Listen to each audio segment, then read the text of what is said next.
Hi there, Lloyd from LloydMachedo.com. Who's Lloyd Machedo and Think Personal Branding. Today's date is May 30th, 2017. Time right now is 9:55 in the night. I'm speaking to you from Thailand. All right. I happen to get this question from one of my viewers, and he asked me this really sensible question. He said, "Why personal branding? Why? Why should anyone go for personal branding? What is personal branding? Aren't we all human beings? Isn't this just a facade? Stuff like that." So I wanted to address what exactly is personal branding, why personal branding, and the most important of all, I think the major part of the question that I wanted to address, why life in the Middle East? Why exactly life in the Middle East is just fake? It's a facade. Okay. So I want to club these three questions together. Okay, first and foremost, let me address why life in the Middle East is just absolutely fake. Okay, now to give you a background, I am the second generation in Dubai. Okay, UAE. Fortunately for me, UAE, United Arab Emirates, among all the Middle East countries, Qatar, Bahrain, Saudi, Oman, all of them, UAE is the best of the best. Okay. It has been an amazing place. It has been an amazing country, even though it's predominantly Muslim. They have been very nice people. Arabs have been great. I've had nothing but good experiences. Yes, I did have one or two bad experiences here and there, but that does not negate the fact that life in the Middle East, for me, Dubai or UAE, had been great. However, there was a particular format of how everyone, even today, lives their lives. To give you an idea, my parents came in the 70s, in the late 70s, and I was born in India, brought up in the UAE in the early 80s. So that is where I studied in Saja Indian School, which is predominantly a Malbari, Mallu or Keralite school run by South Indians. Everyone from Pillai, Narayan, Koshi, Kurian, and Kutti, and Jos, Puvi Tangal, Pangal, and Nangal, and all South Indian Keralites were there. And by the way, I'm half Keralite because my father was Daniel fucking Leslie Machedo. I don't know. He was from actually Cochin. Cochin. I've been to Cochin. I don't know why the fuck is he. Even though he's a fucking Keralite, why is he fucking Machedo? He should have been some fucking Kuti. But anyway, it's a cool fucking name, Machedo. Okay. So anyway, he was from Kochi. So now, my life as a youngster, my stepfather, who's a fucking asshole from Mangalore, Frederick Pinto, his name is. What he used to do is get up early in the fucking morning. He used to go prepare breakfast. This is, as far as I remember, he did this throughout his life. He used to prepare breakfast. He used to wake me the fuck up. 2 eggs and a banana. And then after that, dress up in whatever the so-called formals that he knew. His formals was a shirt, kind of a banyan inside, just a trouser, cheap shoes. He would, it was walking distance from the home to the office. He would get up in the morning, come in the afternoon at around 1 o'clock for lunch, again go back and come back by 6. This is how his life was, or 5. My mother would also do the same thing. She would go in the morning. She worked for a health club. She would go by 9. She would come back by 9 in the night because she would work some extra jobs here and there. Me, on the other hand, I would go to school at around, I think, because girls were in the morning shift, which I never understood why the fuck they do that. They separated girls and the boys. This is a fucking outdated system. They believe the boys and the girls should not mix. Fucking ancient paradigm shit. So, girls would go in the morning, and when the girls were leaving, we would go. So I would leave, get ready by 12 o'clock, by 11, 11:30, 12 o'clock, catch the bus, 1 o'clock reach their school, Saja Indian School. So for us boys, looking at the girls was a big thing, oh, girls, because we never seen a vagina, we never seen a girl, and girls never seen a guy, and we would be desperately looking for each other, even though we were young, and, so life went on like that. And my parents went to the office, came back, and evenings, I would just see my parents for some time, and then it was time to sleep at 9 o'clock. So this is how my childhood went. I grew up and, did all the shitty... I dropped out of Skyline University, which is one of the most fucking pathetic colleges in UAE, Sharjah. It's a profit-making center. Shitty college. So I went there and I dropped out. Then I went to India, St. Aloysius. Good college, but they teach you crap, they teach you shit, so I didn't complete and I came back to Dubai. In Dubai, I tried to search for a job for 2 fucking years. I wasn't introduced to a system called racism. I wasn't introduced to a system where the corporate world was totally fucked up. I didn't have any experience, but they were asking for experience. And the thing was, I was a rebel. I never liked to kiss ass. Like, for example, during the interviews, I would tell them straight up that I can't take shit. Imagine a youngster saying that. So I never fit into the corporate job. The first job that I got was a fucking shopkeeper. I remember clearly it was Dina Al Safa Electronics. Later on came to be known as House of Sound. My first employer was Waqar Jafar, big ass, huge Indian dude. I think maybe his roots were Pakistani or somebody. He was a Muslim guy, big ass, big fucker. I mean, really big. He was like huge built. And he used to always talk, oh, Lloyd. he had a big, I think of Arnold, but a plumber version of Arnold with a double chin. He would have like, a bump, an ass here. So big. But a handsome guy, really good looking. He would work for Emirates Airlines. His wife, Deborah, turned out to be an absolutely close friend, like a mumsy figure. I absolutely fell in love with her, adore her. Even to this day, thanks to Facebook, we got in touch. So that was my first fucking job. But that was during my younger days. But eventually what I realized when I look back after my first job, the second job, the whole fucking thing, I went to Citibank, I worked. My whole life from Dina Al Safa to Citibank to I changed maybe 33 jobs in the span of 6, 7 or 8 years. What people would do is the initial excitement is there when you start working and you have an exciting life, you earn money, then you take a credit card, then you take a fucking loan. And what happens somewhere down the line, this becomes a fucking routine. You just get up in the fucking morning, go to the fucking office, okay? And then you come back. And once you get married and you're settled down with the family, it's get up in the fucking morning, wake up, get the children up, get the wife, everyone ready. Everyone's in a hurry, buddy. Eat fast breakfast, dress up everyone. Then take your kids and rush off. And there's this fucking traffic which takes off 1 hour or 1.5 hours of your fucking time. By the time you finish dropping children and by the time you reach fucking office, you're already half fucking tired. And then in the office, which is another fake fucking environment, you meet colleagues who you don't like. You have an environment that is suffocating. You have a boss who's a fucking asshole because you need to kiss his ass. And he himself has worked hard to reach that position, so he sees everyone as a fucking threat.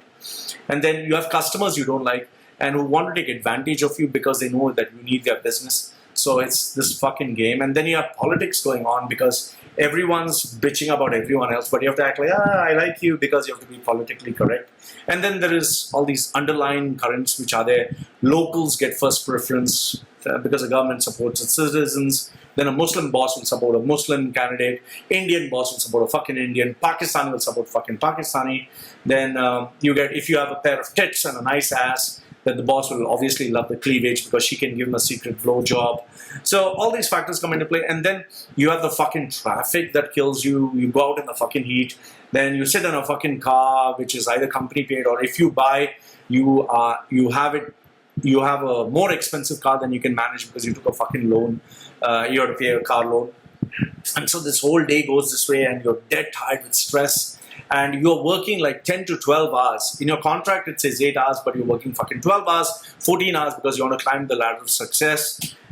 And end of the day, you go fucking home, you're dead tired, and your wife is also fucking dead tired. And then the children come and, you have to play with the children. So you wash yourself, remove all the stink, and then, hey, I'm happy with the children for some time. And then you sit with your wife. There's no romantic life because you're fucking stressed. You're losing your hair. You don't even have a fucking erection. You just tell your wife, come on, just suck my cock and just make me come. So yeah, how about fucking and giving some orgasm? So you try something new, but you're overweight, she's overweight, you just fuck each other fast. And but if you go for running or something, you might be fit. But anyway, you fuck each other and you go off to sleep and finish. The day is over. Next day you repeat, next day you repeat, every day you fucking repeat until Thursday, Friday, Saturday is the holidays in the fucking Middle East. So that day is reserved for family time, where you go for a fucking movie or an overpriced dinner to Applebee's, or you go to Fuddruckers, or you go to Hardee's, or if you are a low-income Malbari South Indian or Pakistani family, you go to Karachi Darbar, or you go to Pizza Hut, or you go to fucking Hardee's or KFC. If you're earning slightly bit more, or you're a Mallu who wants to fucking show off, or a Paki who wants to show that he's slightly elite, you'll go to Fuddruckers, or you'll go to Applebee's, or you'll go to some wannabe American joint and show everyone, I can eat with a fucking knife, ha ha ha. And if you're still at the upper strata, you're the Indian wannabe white or the Asian wannabe white, you'll go where all the whites are, oh hi Mark, how are you doing, ha ha ha. You'll act like you like each other. The whites will be, hey, fucking Asian piece of shit trying to gel with us. Welcome, come, you piece of shit. And you're like, ho, I know the whites. I'm equal to them, which is all fucking shit. So you act like you like each other, you enjoy with each other, and that's it. And then, you spend more money because you're going to more expensive joints. You stay in Jumeirah, or you stay in Marina, or you stay in some of those fancy fucking places.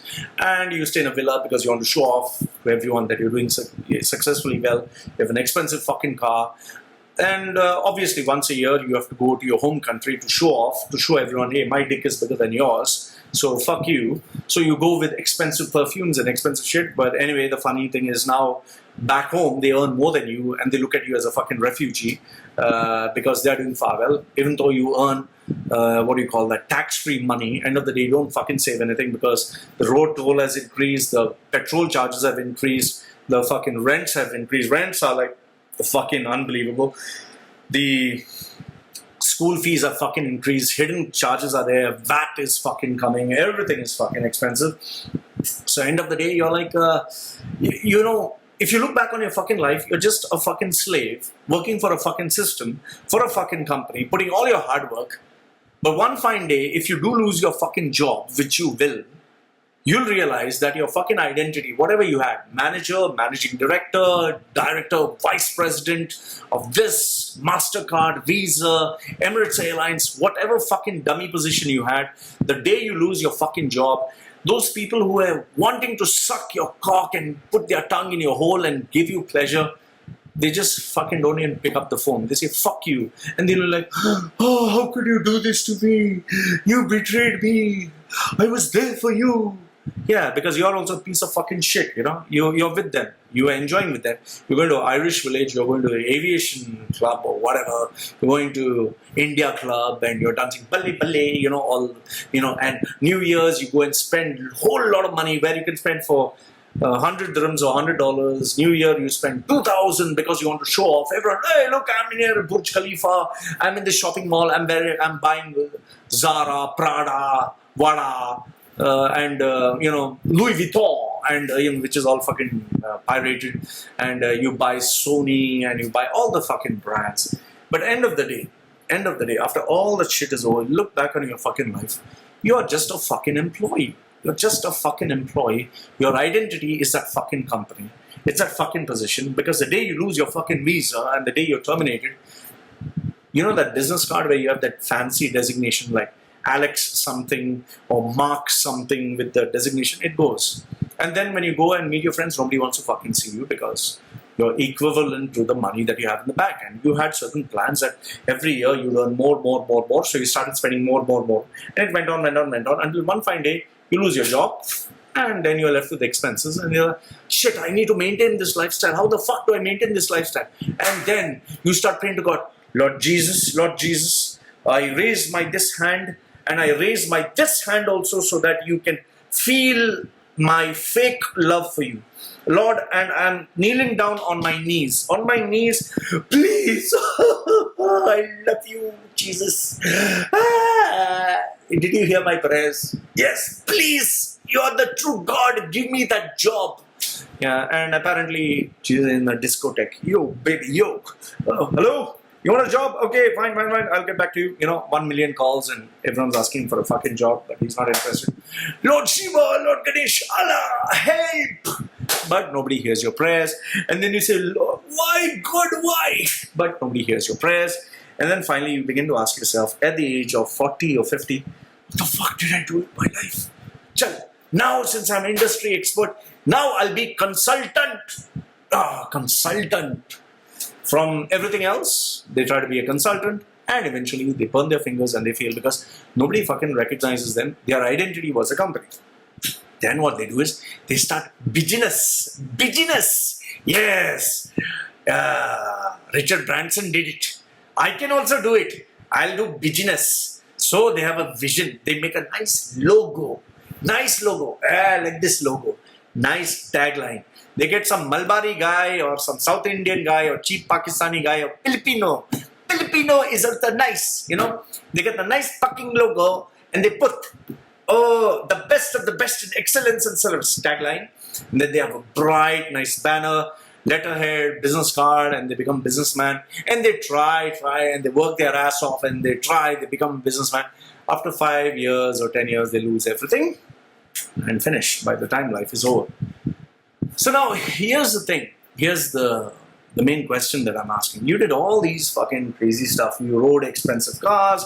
You went for big holidays once a week, package deals. You took 2 or 3 credit cards. You took loans. But end of the day, what? Nothing. What do you have for yourself? All the contribution to the fucking company, to the boss, comes down to what? So that's why life in the Middle East is just a fucking mirage. As long as you're there, you'll earn the money, you'll enjoy the stuff, and one fine day it all vanishes. So that is where I thought to myself, I'm not going to do that. What I'm going to do is, all the hard work, all the effort, everything that I put, I'm going to divert it to Loy Machedo. That's me. So every content that is there, it's with my signature. Every video that is there is with my signature. Every Instagram post, every Facebook, everything is in relation to me. And obviously, it's not just me, it's my brand, it's what I do, it's what I stand for. One is controversy, one is communication, what I do, one is charisma, I like to be memorable, and I speak on the realities of life, I speak on value, I speak on personal development. You see the books at the back and all that stuff. So that's what I do. So that's personal branding. Now, the question is why personal branding is because I don't want to be anyone's fucking slave. I want to be free. I want to take my laptop. You can see my laptop here. You want to take my laptop or my iMac. It's my iMac. If I want, I can go to the Philippines. If I want, I can stay in India, Thailand, Cambodia, wherever. I can sit and relax. I can blog or put up a video or give people advice whenever I like. And, I'm my own boss. I don't have to be anyone's fucking slave. I don't have to get up on time. I don't have to sleep on time. I can do whatever I like. And yes, earn money at my own beck and call. So that's what I do. And that's what a personal brand is all about. I charge how much I feel is right based on market conditions. And I am the person they come to. I don't knock on anyone's doors, people come to me. So that is personal branding, where you're recognized as an authority, as someone of value, or people come to you for a service and they recognize, well, this is like a Toyota or a Lexus or a BMW, and this is the level of service I can experience. So that is personal branding, being free, being an authority, being someone who can travel anywhere in the world, do whatever he wants, and live a life of his dream. So, now, what I wanted to ask you is, I'm not saying that this is the only way to live. Fine, maybe you enjoy working your ass off 12 hours for somebody else because they're paying you money to pay your bills. Fine, if that's for you, that's for you. But for me, where I'm concerned, I love my freedom. I love my life. I get up every day thinking only about me, only about what I can read, what I can learn, what I can talk, what I can do. I earn what you normally earn for a month is what I sometimes earn in 1 hour. Sometimes I earn a big deal, a big contract with a customer, and I don't have to work for 1 full year. So how do you attain this? That's where personal branding comes in. So I hope this gave you some insight into my life. Today, as I look back, I see all those people still struggling. My mother, father lost everything, all the money they had. All my relatives are still slogging their asses off, trying to do something, working as employees, as servants for somebody else. Whoever started a business is struggling. I'm not trying to say everyone is. There are some cousins of mine who are earning like $25,000, $30,000 a month, which is really good. So that's one or two. Rest everyone is struggling. So unless of course you're the one or two who's earning $30,000 to $40,000 a year, I strongly suggest, look into your life, see what you're doing, and ask yourself how long you want this drama, this fucking slave life that you're living, where you cannot do what you like, you cannot be who you want to be, you can't enjoy a holiday without taking fucking permission. You have to wait a whole fucking 2 years or 1 year just to take a few days holiday. Is that the life you want to live? You can't even be yourself. You can't say fuck off. You can't even say I watch porn or masturbate. You can't say all that because you're living in a fucking controlled fake environment where everyone's trying to act fucking fake. So ask yourself, what's the life you want to live, and are you fed up? If you are, I think it's time you make a change. But if you're happy with how your life is fucking going, stick with it. So anyway, this is live from liveandcedar.com. Who's Live and Cedar and Think Person Branding, sharing with you his thoughts. Let me know what you think. Love to hear from you. Goodbye for now.